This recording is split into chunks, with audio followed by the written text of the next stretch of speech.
नमस्कार, आपण पाहता हिरकणी न्यूज. हिरकणी न्यूज प्रत्येक क्षण ताज्या घडामोडी आणि महत्त्वाच्या प्रत्येक बातमीसाठी नेहमी तत्पर. स्वीकृतची संधी पराभूत, दिग्गजांना की नव्या चेहऱ्याला. कोल्हापूर महापालिकेत नगरसेवकांची संख्या 81 आहे. कायद्यानुसार 10% म्हणजेच 8 स्वीकृत नगरसेवकांची नियुक्ती करता येणार आहे. स्वीकृतमुळे अनेक इच्छुकांच्या आशा पुन्हा पल्लवित झाल्या आहेत. पराभूत उमेदवारांसाठी ही एक प्रकारची राजकीय संजीवनी ठरू शकते. परिणामी काँग्रेस, भाजप, शिवसेना राजकीय चढाओढ निर्माण झाली असून लॉबिंग, भेटीगाठी आणि दबावाचे राजकारण सुरू आहे. येत्या काही दिवसात पक्षश्रेष्ठी नेमका काय निर्णय घेतात ते स्पष्ट होईल. मात्र तोपर्यंत स्वीकृतची संधी नेमकी कुणाला पराभूत, दिग्गजांना की नव्या चेहऱ्यांना, हा प्रश्न कोल्हापूरच्या राजकीय चर्चेचा केंद्रस्थानी राहणार आहे. मात्र तोपर्यंत स्वीकृत संधी नेमकी कुणाला पराभूत, दिग्गजांना की नव्या चेहऱ्यांना, हा प्रश्न कोल्हापूरच्या राजकीय चर्चेच्या केंद्रस्थानी राहणार आहे. महायुतीने महापालिकेत सत्तेसाठी आवश्यक असलेली मॅजिक फिगर गाठत सत्तेचा झेंडा फडकवला आहे, तर काँग्रेसने सत्तेपर्यंत पोहोचणे इतपत संख्याबळ मिळवलं नसलं तरी 34 जागा जिंकून नेत्रदीपक यश नोंदवलं आहे. काँग्रेसला सर्वाधिक 34 जागा मिळाल्याने तब्बल 4 स्वीकृत नगरसेवक पदे मिळणार आहेत. भाजपने 26 जागा जिंकल्या असल्याने त्यांना 3 स्वीकृत नगरसेवक निवडण्याचा अधिकार मिळाला आहे.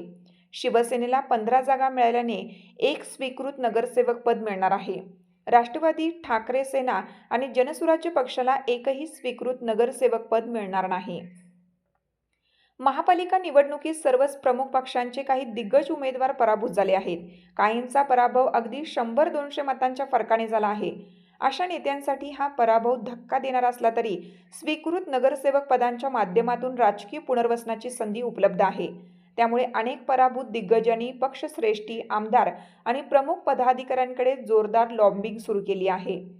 पक्षाकडे आयुष्य खर्ची घातले, थोड्या मतांनी हारलो, संघटना मजबूत ठेवण्यासाठी माझी गरज आहे, अशा विविध मुद्द्यांच्या आधारे आपली बाजू मांडली जात आहे. महापालिका उमेदवारी ठरवताना काँग्रेस, भाजप, शिवसेना, राष्ट्रवादी आदी पक्षांनी इच्छुक उमेदवारांना स्वीकृत नगरसेवक पदाचे गाजर दाखवलं होतं.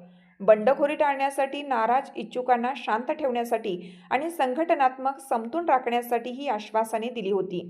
त्यामुळे निवडणुकीत उमेदवारी न मिळवलेल्यांपासून ते अगदी थोड्या फरकाने पराभूत झालेल्यांपर्यंत सर्वांच्या नजरा आता स्वीकृत नगरसेवक पदांवर खेळल्या आहेत.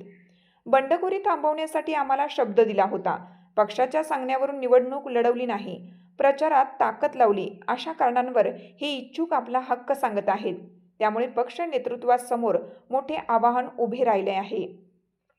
स्वीकृत नगरसेवक पदांचा अंतिम निर्णय पक्षश्रेष्ठी, संबंधित आमदार यांच्या चर्चेतून घेतला जाणार आहे. कोणाचे वजन किती, कोणाची लॉबिंग किती प्रभावी आणि कोणाला संघटनात्मक दृष्ट्या किती महत्त्व दिले जातं, यावर अंतिम निवड अवलंबून राहणार आहे. या निर्णयामुळे काहींचे राजकीय स्वप्न पूर्ण होणार आहे, तर काहींच्या पदरी निराशा पडणार आहे. विशेषतः काँग्रेस, भाजप, शिवसेनेपुढे हा पेच अधिक गुंतागुंतीचा आहे. सर्वाधिक 4 स्वीकृत नगरसेवक पदे काँग्रेसकडे येणार असल्याने इच्छुकांची संख्याही मोठी आहे. ज्येष्ठ माजी नगरसेवक, पराभूत दिग्गज, युवक नेते, महिला नेत्या आदींकडून दबाव वाढत आहे.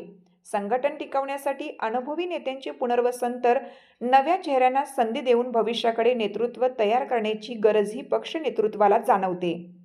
भाजपमध्येही स्वीकृतसाठी इच्छुकांची रांग आहे.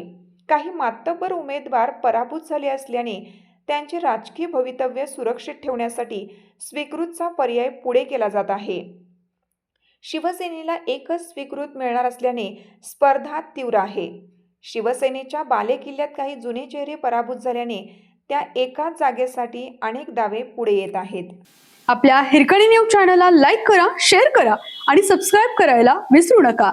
आणि रहा अपडेट.